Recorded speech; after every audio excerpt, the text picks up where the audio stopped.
Hey everyone, welcome to my channel. So today I want to talk to you about rejections. I know no one likes to talk about rejections because who the heck wants to be rejected, right? But I think we should talk about it because there is a such thing as rejection etiquette. And I want to tell you the truth about why projects are rejected and why most publishing professionals will not give you any detail, which I'm sure is frustrating. But I just want you to understand what's happening. So first and foremost, thank you for your time and attention today. If you haven't already, please subscribe. I would love for you to subscribe to my channel. And also please share this with any authors that you feel like will find the information useful. So let's jump right in. So first and foremost, let's talk about the review process, right? As you know, most editors and agents get hundreds of submissions a week sometimes, thousands a month sometimes, especially depending on the submission process, the level of the agency, etc. So please understand that we are running through these things really fast, okay? We're trying to look and see what catches our attention. So if you haven't already, please watch the video that I did on the review process and what editors and agents are looking for, and also query writing, right? We want to make sure that you're writing the strongest query. So I'm going to link up top right here how you can watch that video on queries, but it's really important what information you're putting in that query, and also to help let us know early on if the project is for us or not. It could be too short in terms of word count. It could be the wrong genre or something that we're not well versed in representing. Or the sad truth, we just don't like it. You know, as we know, reading is subjective, right? Someone's likability of a story is subjective. What I don't like, my business partner might like, or one of our agents might like. So don't feel so slighted if, you know, an editor or agent does not like your work. Sometimes there's nothing specific that you did. It just doesn't resonate. We either couldn't connect to the voice. The writing isn't where it needs to be. And so most publishers and agents have a form letter, something that helps us get back to you very quickly and just overall says what the issue is. One of my most used rejection letters is just that I didn't fall in love with it. And in most cases, I did not. You know, and no, I'm not providing specifics on what it is that I didn't like about it. I just didn't love it. Now, if I read something and I really saw potential, I mean, like really, I mean, it was just like I can't stop thinking about it, or the idea was there, but it wasn't quite what I needed it to be, or if the author has a great idea and they just haven't executed it the right way, and I feel like if they work with an editor, they may be able to get it into shape for me to review it again, then absolutely. This is typically when a publishing professional will get very detailed and specific on what it is that they didn't like, because the idea is that they want to encourage you to revise it and resubmit if it doesn't sell or place with another agent or publisher. So please don't feel offended if a publishing professional does not give details. Again, we are going through a lot of submissions at once, and so you know, we just want to try to get back to as many people as possible. And if something doesn't resonate and it's just not for us, you'll probably get a very generic rejection letter, okay? However, if there is something that connected to the publishing professional, then they typically will provide a more detailed rejection letter, which probably has some points for you to focus on, to revise. Now, that doesn't mean you shouldn't ask if an editor or agent has notes. You know, it doesn't hurt. They might have notes and want to share with you, you know, what those notes are so that you guys can make changes and revise. But for the most part, they probably will just give you kind of a generic template letter just to let you know that it was not a fit. My second most used rejection is if it's just not right for me. Sometimes I read fabulous projects, but I am clueless as to that particular marketplace or audience, or even just who to shop it to. I may not know the right people to shop it to, or I might only have one person in mind, which I don't think is enough to take you on as a client. I want to make sure when I'm taking on a project that I have multiple editors in mind, multiple resources, because as you know, sometimes projects sell like this. And then other times it takes a while. It takes multiple efforts of outreach. It takes sometimes dozens of contacts and pitches. And so if I only can think of one or none, I'm not the person for you. So you definitely, want to make sure that the person who's representing you knows the market and knows how to sell your work. Okay. So sometimes they may reject you because they just don't know that market well, or they can't think of enough people to send your work to. Okay, so that is my second most used response. First, I just don't love it for whatever the reason. The second is I don't know how to shop it.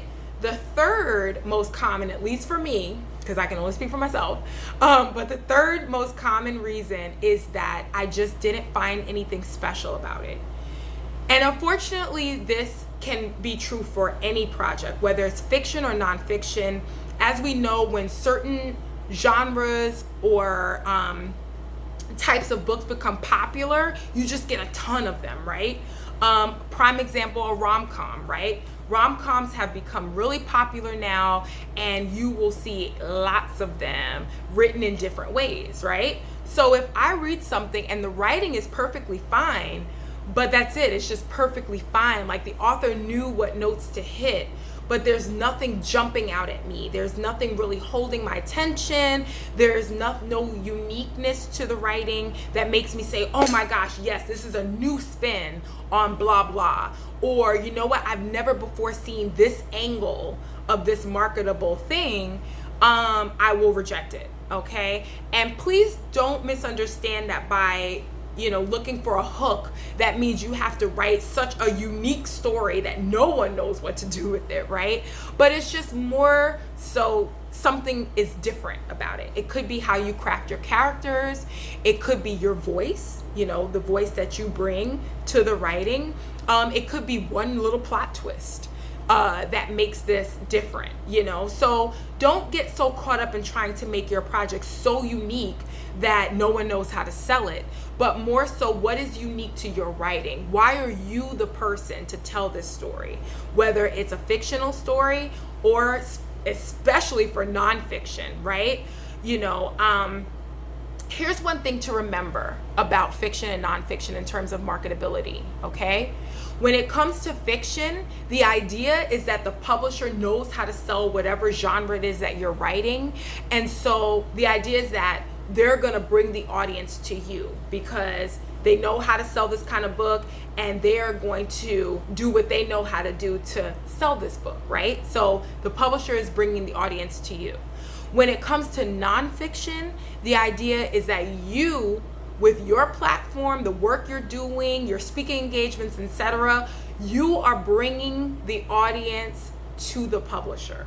So this is why you get tired of hearing platform, but it is really, really important when you're writing nonfiction because, as you know, most people are skeptical. They're critics, right? They're super hard critics on everyone. And so if they don't know who you are they going to spend $25 to hear what you have to say? If you're not saying anything to a certain marketplace that has not been said before, again, they're going to question, what it is that you have to say and whether or not they want to spend money to hear it. So understand, we all have a story to tell.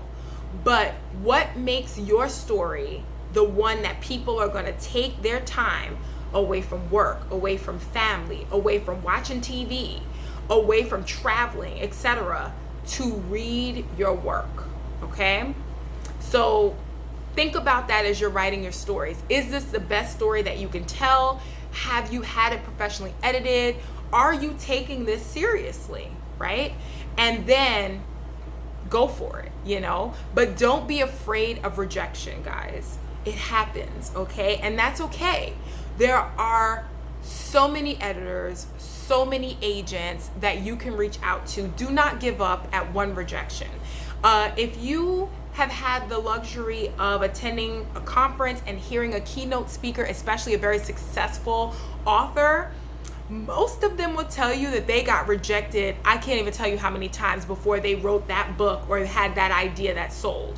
Whether it was a new idea and they just kind of kept getting better with time and they finally sold a book, or they had that one project they were really passionate about and they just kept pitching it, kept revising it, kept getting it into shape, working on it to make it more appealing to the right person. They will tell you they've been rejected many times. The only thing that I can say is that, you know, you're gonna receive criticism throughout your career as an author, whether it's from a publishing professional or a consumer, okay? You're gonna receive criticism. So you have to have a tough skin. You have to be able to know when to walk away and kind of come back and then see what you can take from that criticism. If the publishing professional gives you any kind of feedback, whether it's not strong enough, the writing needs more work, or I couldn't connect to the characters, or I found lots of typos, or I just can't sell it, etc. Take what you can from that feedback and move forward. If you get enough rejections that kind of show that your story is not working for one reason or another, it may be time to hire an editor. It may be time to do another round of revisions. It may be time to table that project and try with something else. But don't be discouraged and don't get so upset with us, guys. We try to do our best, but we cannot respond in depth to every submission that we receive. It's just impossible as much as we would love to. So please understand that, you know, if you don't get a detailed rejection letter or none at all after a few months, it's okay to move on. It's okay to pitch someone else or query someone else. You know, it doesn't mean you're a horrible writer or anything like that, you know. It just might mean it's not the right time, you didn't pitch the right person, or your material can use a little more work before you go back out with it. So yes, that's my skinny about rejections. If you have any questions about the process or any rejections you have received, or just any comments overall, please don't hesitate to leave them below. Thank you again for your time and attention, and I'll see you next time.